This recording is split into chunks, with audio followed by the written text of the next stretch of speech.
friend. حضرة الخبراء التربويين، أيها الحضور الكريم، أرحب بكم في لبنان، أنتم الذين تتحملون مشقة الإعداد لهذا المؤتمر من أجل نشر نموذج جديد ومتطور عن التعليم الشخصي. وهذه تجربة نتطلع بكل شوق إلى الاطلاع على تفاصيلها، سيما وأننا قد سمعنا عنها عبر وسائل الإعلام ومن خلال السيدة فوزية مكاوي التي شاهدت هذا النموذج في فنلندا وأرادت أن تنقله إلى لبنان، لأننا في مرحلة تطوير مناهجنا وتحديثها ومواكبة العصر الرقمي، ويهمنا أيضا أن نطلع على كل الأفكار والتجارب الجديدة لكي نستفيد منها في ورشتنا التي انتظرنا حدوثها منذ سنوات. إن المرونة التي يتميز بها النموذج التعليمي التي تتحدثون عنه نرى فيها وسيلة بالغة الأهمية، لأنها تأتي لتلامس الحاجات المتنوعة لدى المتعلمين، ويهمنا أن نتعمق بهذه التوجهات لكي نتوصل إلى نظام تربوي يتناسب مع مجتمعنا، فلا نخطو خطوة غير محسوبة، بل ننتقل من نظام إلى نظام أكثر حداثة وطواعية من أجل إعداد متعلم مبدع متعلق بالمدرسة التي تلبي احتياجاته وتطلعاته. إن البيئة المدرسية التي تشكل الإطار الجغرافي والمكاني الذي يحتضن المتعلم منذ طفولته حتى شبابه تلعب دورا أساسيا في تعلقه بمنظومة التعليم وابتعاده عنها. وقد كنت منذ أيام في زيارة تربوية إلى بريطانيا، وتضمن البرنامج زيارات لعدد من المدارس، وتوقفت بإعجاب أمام الجو المدرسي وأمام خبرات المعلمين، وهي تلعب دورا أساسيا في رفع مستوى التحصيل التعليمي لدى التلاميذ. إن تجربة فنلندا هي تجربة رائدة في التعلم وفي التعليم، وبالتالي فإن الشروط الدقيقة التي تعملون من خلالها لاختيار المعلمين تشكل بحد ذاتها أساسا للإبداع في هذه المهنة. نعم، إنها مهنة ورسالة، إذ أن شهادة الماسترز في التربية والحرية والثقة المعطاة للمعلم في التحرك بمرونة لدى تقويم وتقديم ما يناسب حاجة كل متعلم على حدة هي في ذاتها جوهر هذا النظام وفرادته في آن. كما أن شكل غرفة الصف ومقاعدها والتركيز على حصص الرياضة والفنون من رسم وموسيقى ومسرح تشكل أيضا الجاذبية التي يمتاز بها نظام التعليم.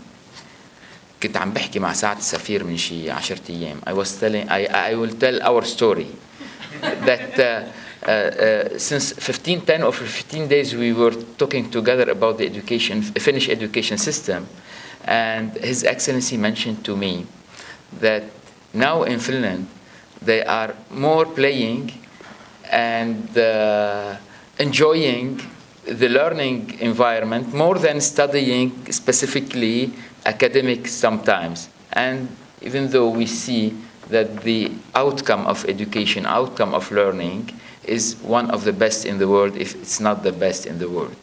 So by itself, it's a lesson learned to see how we can interact and take advantage in the positive way of such great experience.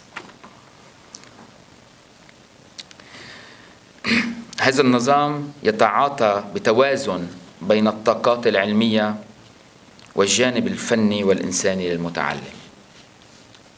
يبقى التركيز على اكتشاف المواهب المهنية لدى كل متعلم والتوجيه في اتجاهها منذ الصغر، وبالتالي فإن الإقبال الشديد على التعليم المهني والتقني يلعب دورا أساسيا في تغذية سوق العمل بالطلاب المهرة، مما يعزز دخول سوق العمل والإبداع في المهن الذي يختارونها.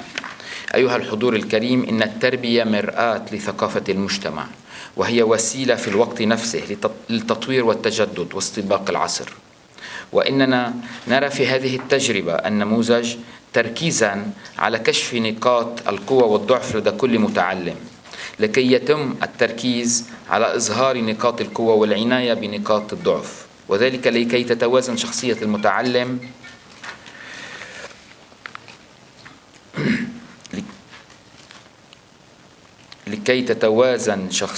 المتعلم في شيء مشكلة عندي بالسيستم مع الأجواء الملائمة والارتياح والحرية التي يعيشها ضمن هذه التجربة التربوية الرائدة. تجعل منه محبا للمدرسة، تجعل من المتعلم محبا للمدرسة ومتشوقا للذهاب إليها، وكونها تشكل واحة مناسبة لشخصيته وملبية لاحتياجاته. إنني أتوجه بالشكر إلى سعادة سفير فنلندا وإلى المنظمين وإلى الخبراء الذين حملوا إلينا هذه الأفكار لكي نستشرف الرؤية من أجل مستقبل مناهجنا، خصوصا وأن لبنان يمتاز بثروته البشرية المنطلقة من نظام تعليم جيد وملائم. عشتم، عاش التعاون اللبناني الفنلندي، وعاش لبنان.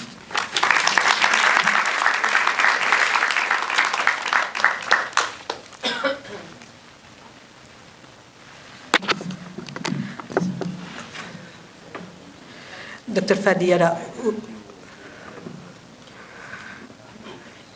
we have to thank you for sure for this word, for coming, for being with us, for believing in the issue, and for the hard work for last years. We know that you're always behind and with and before maybe every other projects we're having. Now you're leaving us to, not now, after like a while, to go to Kitabi, and we have Dirasati, and we're having Microsoft educators, and before that the innovative teachers, and you're always with all these initiatives. You're trying to do some new steps for the education, and I'm sure that we can do it. And although this personalized learning, it was really needs hard people working for that, but that's why I believe very much that we do have these people who can do it, and that's why I said we can do it, we can take it, and we can just listen to experts how they did it, and let's try to do it alone, and I'm sure that we're going to have your support.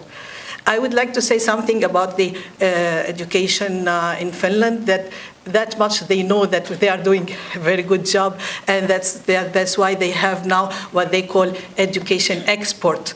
And this is in the Ministry of Foreign Affairs and on تصدير التعليم. So, and is our Finland ambassador in here, he has this position again before in the Foreign Affairs Ministry. So welcome, Mr. Matti Lassila.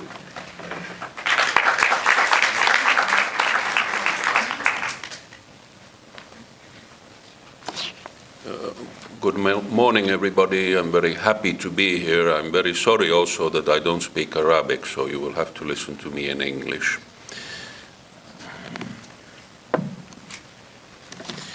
And we Finnish people are modest people, so we don't like to present ourselves as being number one in the world in anything.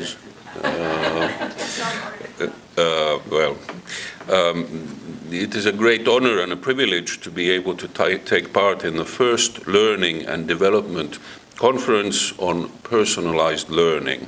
I wish to thank His Excellency, the Minister of Education and Higher Education, Marwan Hamade, for his patronage, and I especially wish to thank Director General Fadi Yarak for coming here this morning and showing us that collaboration between Lebanon and Finland is good and can develop in this sector in a very good and in a very concrete way. I also wish to thank the sponsors for their invaluable contributions. And finally, on behalf of Finland, I wish to thank and commend Fawzia Makkawi, whose hard work and perseverance made the whole conference possible. But where is she? So thank you very much. The form and content of education in Finland has its roots in our history. We were a part of Sweden for 800 years and a part of Russia for 100 years, just up to the Bolshevik Revolution of 1917. During these periods, we developed our separate language, identity, culture, and finally our nation, Finland. In fact, we would not be an independent country today if we did not have a national character that is different from our neighbors. Very early on, it was thought that education is a necessary element in the development of our national identity. I think it can be said that the values, aims, and aspirations of a nation are the ground and the infrastructure on which the content of education is based. Finland became independent in 1917, and we're celebrating our 100 years independence this year. General compulsory education was decreed in 1921, so just a few years after our independence. We were a rural society up to the Second World War. Though industrialization started already in the first decades of last century, it really took off after the Second World War, and not least due to the war reparations we had to pay to the Soviet Union. At the same time, the years after the war, the immediate years after the war, produced a generation of baby boomers. This was the same all around the world, I think. And all this required quick and efficient development of the educational system. Industrial society needs skills different from rural society. In its earlier phase, compulsory school consisted of 6 years of so-called folk school. In the 1960s, a process of reform was planned, hotly debated, and then implemented in the 1970s. Compulsory school was increased to 9 years, and this we called the comprehensive school.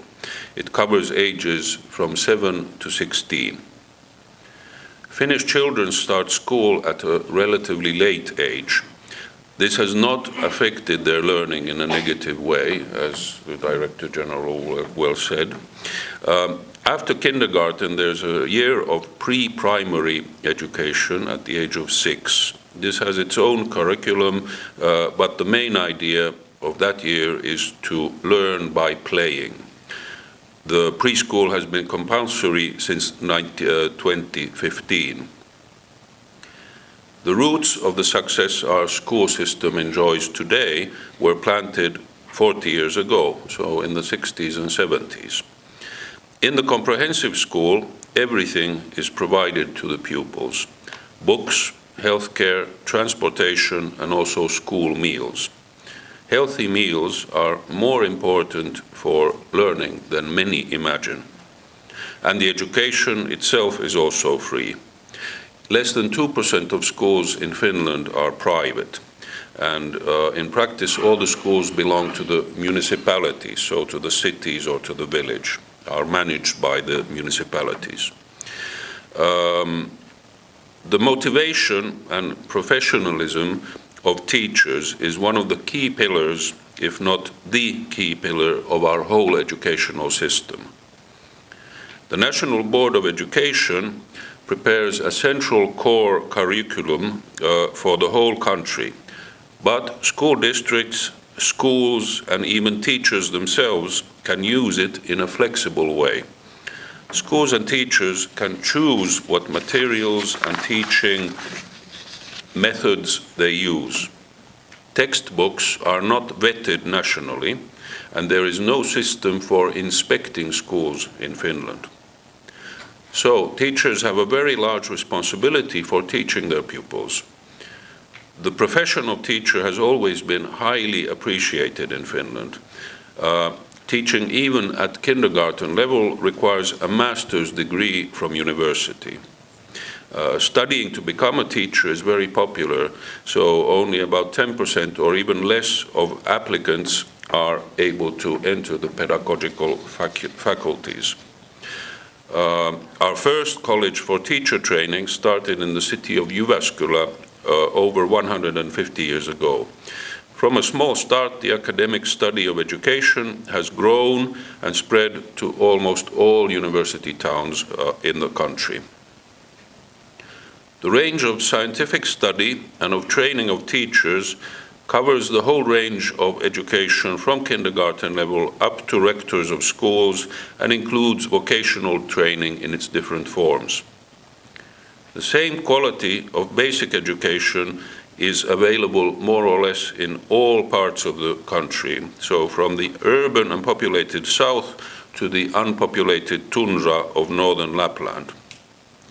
We have a policy of not leaving any child behind, and especially those with special needs.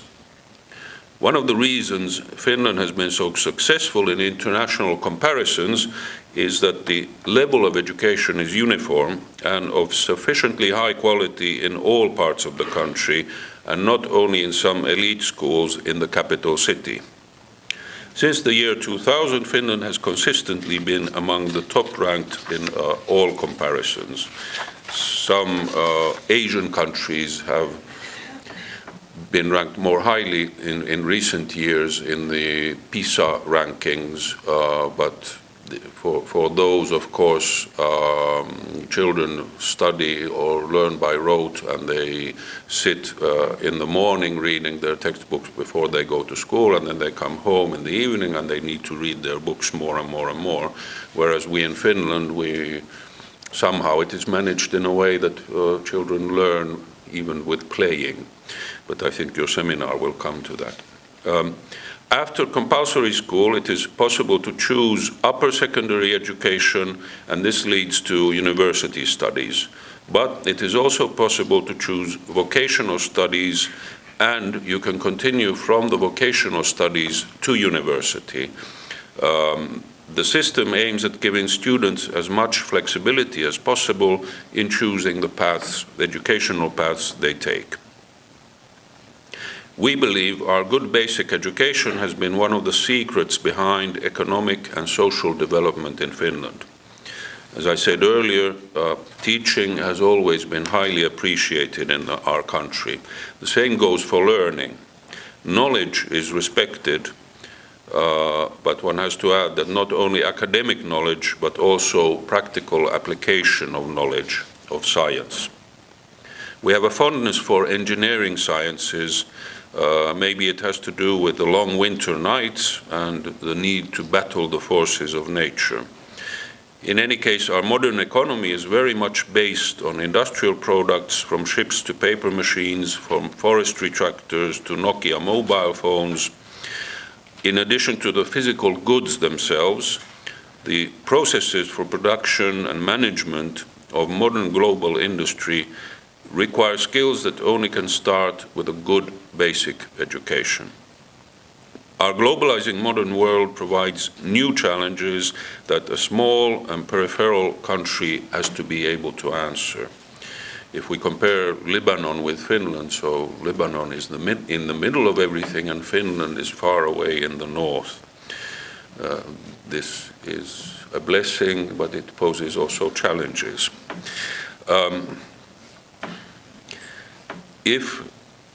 If a country wishes to stay sovereign and open to the world at the same time, so you have to answer to the challenges of the world. An educated country that has common values and a culture has good possibilities of being a successful member of the family of nations also in this century.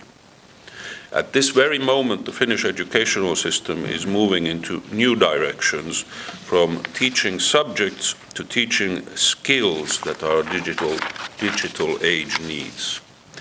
What this means for the future of education and learning is not clear yet, but our authorities and experts in Finland are looking forward and not back, in the same way that they have done during the past 150 years.